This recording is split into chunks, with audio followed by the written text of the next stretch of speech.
Δημήτρη, ως αθλητής του Κερκυραϊκού Γυμναστικού Συλλόγου, κάνεις μια εξαιρετική πορεία μέχρι τώρα. Θέλω να μου πεις πώς αποφάσισες να ξεκινήσεις με το άθλημα του μπάσκετ και τι περιμένεις στην πορεία. Το μπάσκετ το άρχισα σε ηλικία 7 χρονών. Με έσπρωξε ο πατέρας μου να το αρχινήσω, γιατί ήμουν ένα ψηλό παιδί τότε. Και το αγάπησα με το καιρό και είδα ότι πηγαίναμε καλά τα αποτελέσματά μου και συνέχισα να προσπαθώ και να αγωνίζομαι για να τα καταφέρω. Είσαι από τα λίγα παιδιά βέβαια που σε πολύ μικρή ηλικία αποφάσισες ποιο άθλημα θα ακολουθήσεις. Ήταν τόσο πολύ ισχυρό το κίνητρο που είπες αμέσως ότι θα παίξεις μπάσκετ? Ναι, σίγουρα.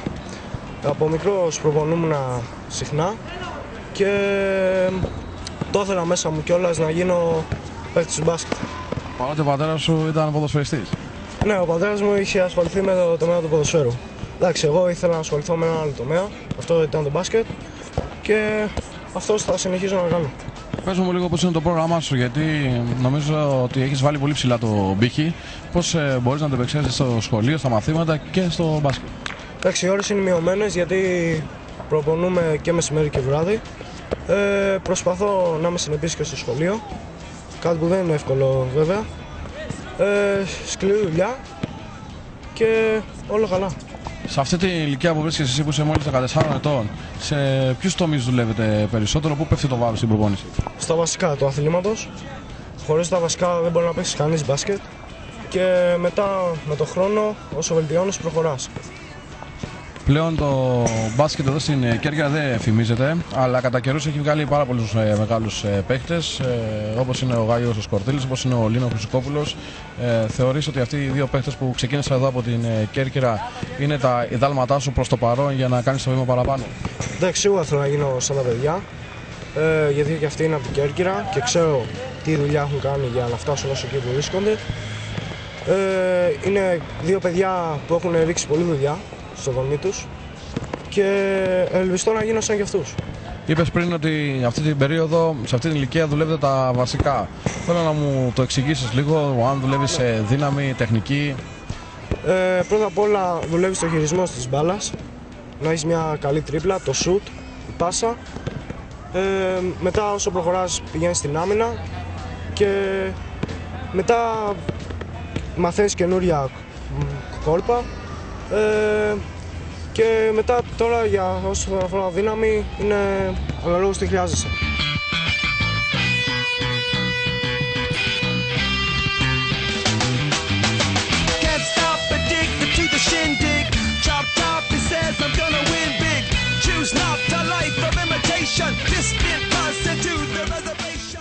Για να βγουν όμως και τα θετικά αποτελέσματα, δηλαδή αυτά που επιθυμεί ένας φιλόδοξος αθλητής, επειδή είναι ομαδικό το άθλημα, δεν παίζει τόσο πολύ μεγάλο ρόλο γενικά η λειτουργία της ομάδας. Μπορεί δηλαδή ένας καλά ποδοσφαιριστής στο ομαδικό άθλημα να κάνει διαφορά? Σίγουρα πρέπει να είσαι ομαδικότητα με τους άλλους παίκτες σου. Με σκληρή δουλειά πάντα υπάρχει σε μια ομάδα ένας παίκτης που κάνει διαφορά. Ναι, πιστεύω πως μπορεί. Το μπάσκετ υπήρχε μια περίοδος που ήταν πάρα πολύ εξελιγμένο. Μετά λόγω της περίπτωσης Μποσμάν και τα λοιπά ήταν πάρα πολύ κοινοτική. Θεωρείς ότι μετά το 87 που πλέον όλες οι αλάνες γέμισαν με αθλητές που ήθελαν να παίξουν μπάσκετ, ήταν το κίνητρο για πολλά παιδιά για να δώσουν μεγαλύτερο βάρος σε αυτό το άθλημα? Ναι, σίγουρα. Το μπάσκετ το παίζουν σε όλο τον κόσμο. Είναι ένα από τα πιο γνωστά αθλήματα στον κόσμο και όλα τα παιδιά στα πάρκα, στις γειτονιές και όλα αυτά, στις αλάνες, παίζουν μπάσκετ.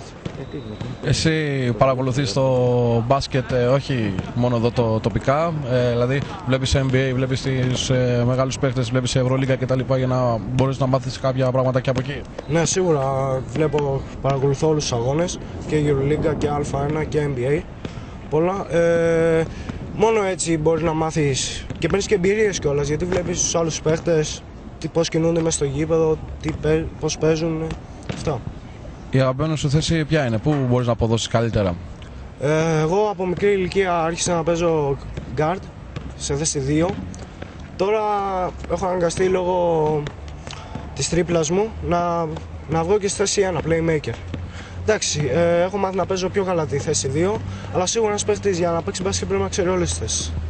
Ναι, η θέση 1, η θέση 2 και η θέση 3 νομίζω είναι πολύ κοντά μεταξύ τους. Ναι. Αλλά νομίζω στη θέση 3 πρέπει να διαθέτει και καλύτερο σούστ, αν θυμάμαι καλά. Στη θέση 3, για να παίξεις στη θέση 3 πρέπει να έχεις το ύψος, πρώτα απ' όλα να έχεις ένα σουτ και γενικά να είσαι ένας αθλητικός παίκτης, γιατί στη θέση 3 είναι λες και παίζεις ψηλός. Γι' αυτό πρέπει να έχεις ύψος, σουτ, άλμα, όλα αυτά. Στο Κυριακό νομίζω πλέον κάνεις προπόνηση και με την μεγάλη ομάδα. Ναι, είναι η δεύτερη μου χρονιά που κάνω στην αντρική ομάδα.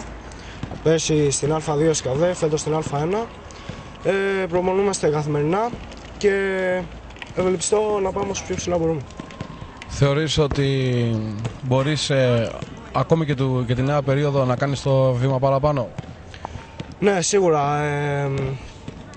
Μπορώ να παίξω περισσότερο χρόνο συμμετοχής. Ακόμα είμαι μικρός όμως λόγω της ηλικίας μου και λόγω της εμπειρίας. Για να παίξεις στην Α1 ΣΚΑΔΕ πρέπει να έχεις εμπειρία κιόλας. Και πιστεύω ότι με σκληρή δουλειά θα το καταφέρω. Έχω παρατηρήσει όλα αυτά τα χρόνια εδώ στην Κέρκυρα που κάνω αθλητικό ρεπορτάζ ότι τα παιδιά που αποφάσισαν να φύγουν νωρίς από το νησί είχαν πολύ καλύτερη πρόοδο σε σχέση με αυτά που έμειναν εδώ. Εσύ τι σκέφτεσαι να κάνεις?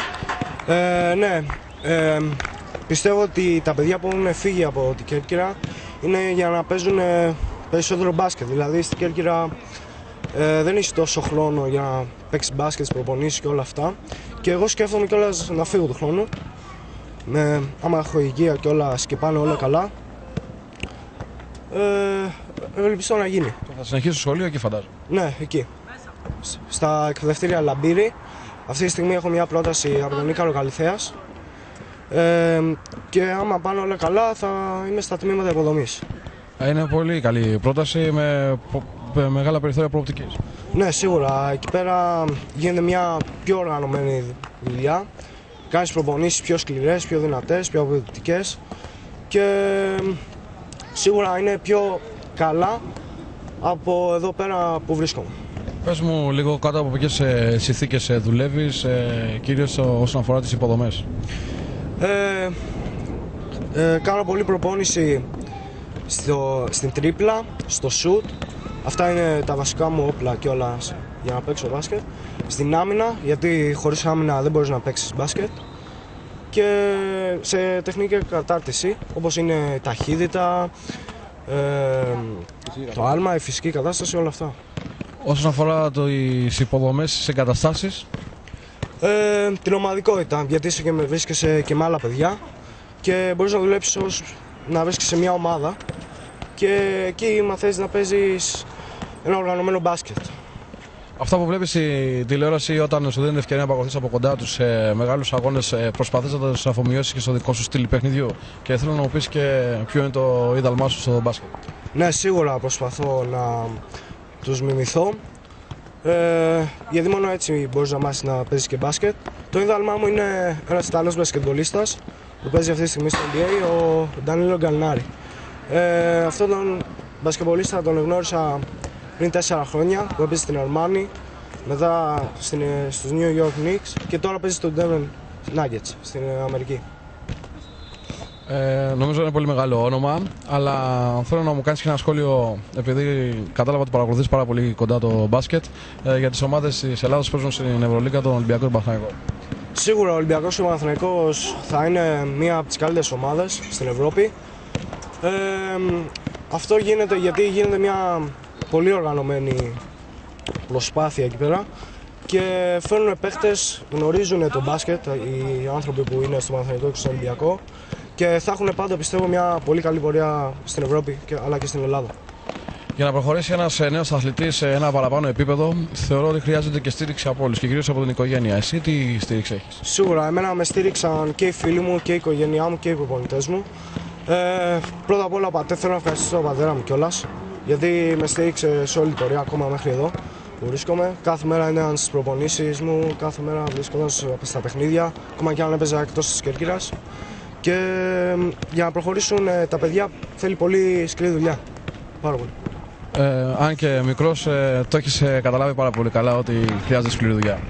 Ναι, σίγουρα, γιατί χωρίς σκληρή δουλειά δεν γίνεται να γίνεις τίποτα. Πρέπει να ανταμείψεις τους σκόπους. Και ένα σχόλιο με όλα αυτά που έχει ζήσει μέχρι τώρα για το επίπεδο του κερκυραϊκού μπάσκετ.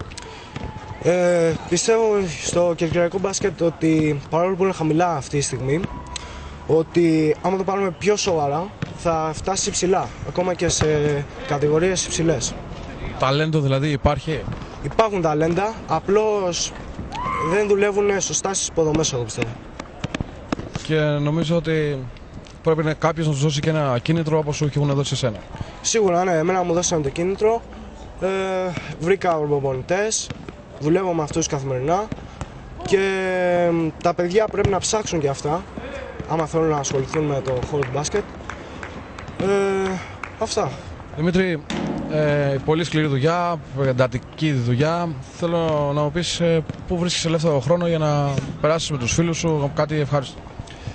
Είναι πολύ μειωμένος, δηλαδή κάνα Σαββατοκύριακο και άμα όταν δεν έχω αγώνες. Προπονήσεις έχω σχολείο, έχω μαθήματα, είναι πολύ περιορισμένος ο χώρος, ο χρόνος. Έχεις δηλαδή αποφασίσει από τώρα να κάνεις πάρα πολλές μεγάλες θυσίες για να φτάσεις ακόμη πιο ψηλά. Σίγουρα, για να παίξεις μπάσκετ θέλει πολύ μεγάλες θυσίες και άμα δεν το κάνεις αυτό δεν ανταμυφθείς. Ωραία, σου εύχομαι καλή επιτυχία και το χρόνο, αν πάνε όλα καλά, να βρίσκεσαι στον Ίκαρο Καλυθέας ή ακόμα πιο ψηλά. Ευχαριστώ πολύ και θέλω να ευχαριστήσω την coach Flora που είναι η προπονήτριά μου στο ατομικό επίπεδο, τον coach Ραψομανίκη που με έχει βοηθήσει και με έχει στηρίξει να παίζω στο αντρικό αλλά και στις υποδομές που δεν είχα πιο παλιά, και την οικογένειά μου. Να είσαι καλά. Ευχαριστώ.